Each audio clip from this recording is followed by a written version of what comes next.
একটা বিষয়, দুটো প্রশ্ন কিন্তু সামনে আসছে। এক হচ্ছে আপনি যেমনটা বললেন যে চীনের বড় ইনভেস্টমেন্ট বাংলাদেশের রয়েছে, এই মুহূর্তে দাঁড়িয়ে ভারতের সঙ্গেও চীন কিন্তু একটা গভীর সম্পর্ক তৈরি করতে চাইছে। চীনের সঙ্গে পাকিস্তানের সম্পর্ক আমরা জানি, সেখানে দাঁড়িয়ে চীনের অবস্থান কি হবে, এটা যেমন একটা বড় প্রশ্ন। আর একটা বিষয়, আমরা জানি সেন্ট মার্টিনের ওপর কতটা নজর রয়েছে আমেরিকার, সেইখানে দাঁড়িয়ে এই যে বাংলাদেশকে একটা সাহায্য করা, এই বাংলাদেশে কি নূর খানের মতো আরো একটা কোনো গোপন ঘাঁটি তৈরি করার প্ল্যান রয়েছে আমেরিকার? না, একদম নয়। ইতিমধ্যে মানে এই অবস্থায় নয় যেখানে Bangladesh unstable, politically unstable, economically unstable এবং জিওপলিটিক্যালি আনস্টেবল। তো বাংলাদেশ আজকে যে অবস্থায়, যে রাষ্ট্রটা আছে, সে রাজনৈতিক ভাবে তার সামনে কিচ্ছু নেই, অন্ধকার। ইকোনমিক ভাবে, আর্থিক ভাবে বাংলাদেশ প্রায় ডুবছে। যেখানে 7% গ্রোথ রেট ছিল, সেটা এখন 3.2% গ্রোথ রেটে চলে এসেছে। তো বাংলাদেশের আর্থিকভাবে বাংলাদেশের in the most bad time. দুই, তৃতীয়ত হচ্ছে মিলিটারিলি বাংলাদেশের সেইভাবে অত্যাধুনিক কিচ্ছু নেই, ডিপেন্ড করতে হয় চীন এবং পাকিস্তানের ওপর। চতুর্থ হচ্ছে বাংলাদেশ জিওপলিটিক্যালি যে অবস্থানে আছে, সেই পুরো বাংলাদেশ রাষ্ট্র এই 16 মাস ক্যাপচার করে নিচ্ছে। আমি ক্যাপচারই বলছি, ইউনিসের জন্য আইএসআই, পাকিস্তান, তুরস্ক, চীন এবং মার্কিন যুক্তরাষ্ট্র। এবং আপনি যেটা বলেন সেন্ট মার্টিন আইল্যান্ডে নেওয়ার ইচ্ছে নেই, সেন্ট মার্টিন আইল্যান্ডে অলরেডি এই মার্কিন যুক্তরাষ্ট্র সামরিক বাহিনী অলরেডি ওখানে আছে। চট্টগ্রামে যে ক্যান্টনমেন্ট আছে, সেখানে মার্কিন যুক্তরাষ্ট্র আছে এবং সিআইএ এজেন্ট কিছুটা সময় এসেছিল। তবে কিছু এমন কিছু আপত্তিকর ঘটনা বাংলাদেশে হয়েছে। তাদের সিআইএ এর একটা যে কভার্ট অপারেশন করছিল, সেই কভার্ট অপারেশনের খবর ব্লোন অফ হয়ে গেছে। তাতে ওদের অনেক যারা এজেন্ট ছিল তাদের 2-3 জনের মৃত্যু হয়েছে। তাই তারা এখন এই সময় বাংলাদেশ থেকে সরে গিয়ে একটা দক্ষিণ পূর্ব এশিয়ার একটা রাষ্ট্রে ওরা ওখানে বসে কন্ট্রোল করছে বাংলাদেশে, তাদের এজেন্টস আছে, কন্ট্রোল করছে। এবং চীনেরও এমএসএস আছে, চীনের আরো অনেক এজেন্সি আছে যারা বাংলাদেশ কন্ট্রোল করে, তুরস্কর কাজ করছে। তবে তবে এখানে আপনারা যেটা বলছেন যে নূর খান অথবা যেটা আমেরিকার অনেকের এটা খবর, এটার কোনো ভ্যালিডিটি নেই। আবার বলছে এটা কেউ সাবস্টেনশিয়েট করেনি যে পাকিস্তানে নূর খান অথবা পাকিস্তানে মার্কিন যুক্তরাষ্ট্র কিছু ডার্টি বম রাখা ছিল বলে এই খবর শোনায়, কান পাতলে শোনা যায়। সেইটা কি বাংলাদেশে করবে? আপাতত নয়, আপাতত সেই জায়গায় বাংলাদেশ পৌঁছয়নি, বাংলাদেশে সে অবস্থান নেই। বাংলাদেশ, পুরো বাংলাদেশের এত এত বেশি জায়গা বাংলাদেশের ইনান্ডেটেড থাকে, মানে বেশিরভাগ সময় বছরে তাদের ফ্লাড থাকে, সেখানে বন্যা প্লাবিত এরিয়া থাকে। আর যেটুকুনি এরিয়া মানুষ থাকে সেটা হাই ডেন্সিটি, মানে এত ভিড়, সেখানে ইমিডিয়েটলি কিছু করা সম্ভব না।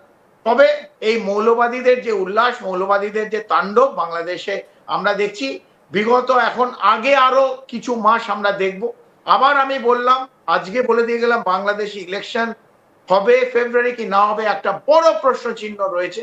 এবং তারেক রহমান যে ফিরলো আজকে 17 মাস পরে, 17 বছর পরে যে বাংলাদেশে ফিরলো, একটি লোকের ওপর এত বেশি উচ্ছ্বাস, এত বেশি যে অ্যাসপিরেশন, অ্যাজাম্পশন যে এই লোকটাই প্রধানমন্ত্রী হবে এবং বাংলাদেশের চিত্র ফিরিয়ে আনবে, এটাও যে বাংলাদেশে 17 বছর ছিল না, যে বাংলাদেশে মাটির পালস, সাধারণ মানুষের পালস জানে না, যে এতদিন গ্রেট ব্রিটেন অথবা লন্ডনে ছিল, 17 বছর পর সে এই তার নিজের ভূমিতে ফিরছে এবং তার ন্যাশনাল আইডেন্টিটি কার্ড এবং ইলেকশন কমিশন রোলেও তার নাম নেই, সেখানে তাকে এন্ট্রি করতে হবে। এসেই যে দেশের পুরো পরিকাঠামো চেঞ্জ করে দেবে অথবা মৌলবাদী এবং জামাতের শক্তি কন্ট্রোল করে দেবে, এতটাও সহজ না। যেহেতু ডিপ স্টেট, মার্কিন যুক্তরাষ্ট্র, চীন, পাকিস্তান, এখন তাদের একটা পা না, দুটো পাই বাংলাদেশ রাষ্ট্রের মধ্যে একদম ওয়েল সিমেন্টেড, তাদের নড়ানো এত সহজ হবে না। তারেক রহমানকে নড়িয়ে দিতে পারবে, এদের নড়ানো সম্ভব নয়। তাই ডিপ স্টেট কি করবে, মার্কিন যুক্তরাষ্ট্র কি করবে, চীনের কি অবস্থান, এই প্রশ্ন চিহ্নগুলো কিন্তু সবসময় থাকবে। আপনি যেমনটা বললেন যে চীনের বড় ইনভেস্টমেন্ট বাংলাদেশের রয়েছে, এই মুহূর্তে দাঁড়িয়ে ভারতের সঙ্গেও চীন কিন্তু একটা গভীর সম্পর্ক তৈরি করতে চাইছে। চীনের সঙ্গে পাকিস্তানের সম্পর্ক আমরা জানি, সেখানে দাঁড়িয়ে চীনের অবস্থান কি হবে এটা যেমন একটা বড় প্রশ্ন। আর একটা বিষয় আমরা জানি সেন্ট মার্টিনের ওপর কতটা নজর রয়েছে আমেরিকার, সেইখানে দাঁড়িয়ে এই যে বাংলাদেশকে একটা সাহায্য করা, এই বাংলাদেশে কি নূর খানের মতো আরো একটা কোনো গোপন ঘাঁটি তৈরি করার প্ল্যান রয়েছে আমেরিকার? না, একদম নয়। ইতিমধ্যে মানে এই অবস্থায় নয় যেখানে Bangladesh unstable, politically unstable, economically unstable এবং জিওপলিটিক্যালি আনস্টেবল। তো বাংলাদেশ আজকে যে অবস্থায় যে রাষ্ট্রটা আছে, সে রাজনৈতিক ভাবে তার সামনে কিচ্ছু নেই, অন্ধকার। ইকোনমিক ভাবে, আর্থিক ভাবে বাংলাদেশ প্রায় ডুবছে।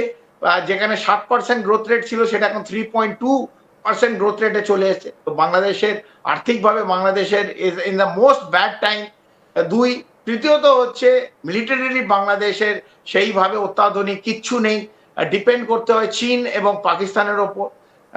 চতুর্থ হচ্ছে বাংলাদেশ জিওপলিটিক্যালি যে অবস্থানে আছে, সেই পুরো বাংলাদেশ রাষ্ট্র এই 16 মাস ক্যাপচার করে নিচ্ছে। আমি ক্যাপচারই বলছি, ইউনিসের জন্য আইএসআই, পাকিস্তান, তুরস্ক, চীন এবং মার্কিন যুক্তরাষ্ট্র। এবং আপনি যেটা বলেন সেন্ট মার্টিন আইল্যান্ডে নেওয়ার ইচ্ছে নেই, সেন্ট মার্টিন আইল্যান্ডে অলরেডি এই মার্কিন যুক্তরাষ্ট্র সামরিক বাহিনী অলরেডি ওখানে আছে। চট্টগ্রামে যে ক্যান্টনমেন্ট আছে সেখানে মার্কিন যুক্তরাষ্ট্র আছে এবং সিআইএ এজেন্ট কিছুটা সময় এসেছিল। তবে কিছু এমন কিছু আপত্তিকর ঘটনা বাংলাদেশে হয়েছে। তাদের সিআইএ এর একটা যে কভার্ট অপারেশন করছিল, সেই কভার্ট অপারেশনের খবর ব্লোন অফ হয়ে গেছে। তাতে ওদের অনেক যারা এজেন্ট ছিল তাদের 2-3 জনের মৃত্যু হয়েছে। তাই তারা এখন এই সময় বাংলাদেশ থেকে সরে গিয়ে একটা দক্ষিণ পূর্ব এশিয়ার একটা রাষ্ট্রে ওরা ওখানে বসে কন্ট্রোল করছে বাংলাদেশে, তাদের এজেন্টস আছে, কন্ট্রোল করছে। এবং চীনেরও এমএসএস আছে, চীনের আরো অনেক এজেন্সি আছে যারা বাংলাদেশ কন্ট্রোল করে, তুরস্কর কাজ করছে। তবে তবে এখানে আপনারা যেটা বলছেন যে নূর খান অথবা যেটা আমেরিকার অনেকের এটা খবর, এটার কোনো ভ্যালিডিটি নেই। আবার বলছে এটা কেউ সাবস্টেনশিয়েট করেনি যে পাকিস্তানে নূর খান অথবা পাকিস্তানে মার্কিন যুক্তরাষ্ট্র কিছু ডার্টি বম রাখা ছিল বলে এই খবর শোনায়, কান পাতলে শোনা যায়। সেইটা কি বাংলাদেশে করবে? আপাতত নয়, আপাতত সেই জায়গায় বাংলাদেশ পৌঁছয়নি। বাংলাদেশে সে অবস্থান নেই। বাংলাদেশ, পুরো বাংলাদেশের এত এত বেশি জায়গা বাংলাদেশের ইনান্ডেটেড থাকে, মানে বেশিরভাগ সময় বছরে তাদের ফ্লাড থাকে, সেখানে বন্যা প্লাবিত এরিয়া থাকে।